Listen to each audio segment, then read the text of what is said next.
Vice President Harris is an extraordinary nominee for our party, and she will be the 47th President of the United States, and I'm going to work my tail off for her. Governor, you are on a short list. Can you tell us what it's like for you and your family to be there? I know we don't know what she's going to be. I don't know what list I'm on. I'm just here at Shippensburg celebrating the incredible... I'm going to take my coat off because I feel like I'm going to be stuck up here for a while, and it's getting warm.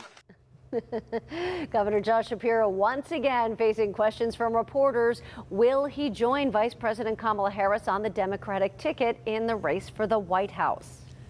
KDKA political editor Jon Delano joins us in studio to talk more about this. Sounds like Josh Shapiro may be on the hot seat here, John. Well, hot seat or one seat at all. We don't know whether he's going to be president or vice president. That's the next question. Will he be vice president of the United States? Well, speculation continues, with the governor not really saying much.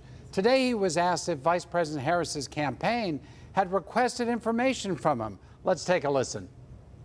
Did you say that no paperwork has been submitted to vet you as a vice presidential candidate?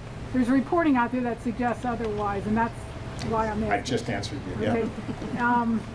So you weren't asked to submit paperwork? How many times are we going to ask the same question? I was not asked, and I have not submitted paperwork.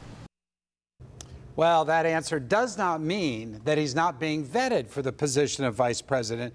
In fact, almost all sources agree that he is on Vice President Harris's short list to be vice president. All right, so what is this vetting process? What's involved in it? It's a great question, and it can be confusing, but basically it's opposition research on a candidate.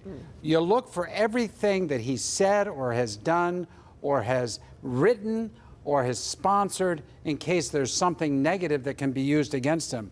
This vetting process is being run by former Attorney General Eric Holder and his law firm in Washington, D.C. Holder has done this before. He vetted the vice president for Barack Obama and for Hillary Clinton. So he's a real pro at knowing what to look for. And they're looking at Josh Shapiro's legislative record back when he was a state representative. They're looking for statements and positions that he's taken over the years. As Attorney General, did he file a lawsuit that might have come back to hurt him? Are there some social media things that he's posted? Anything at all that could be used against him or is embarrassing.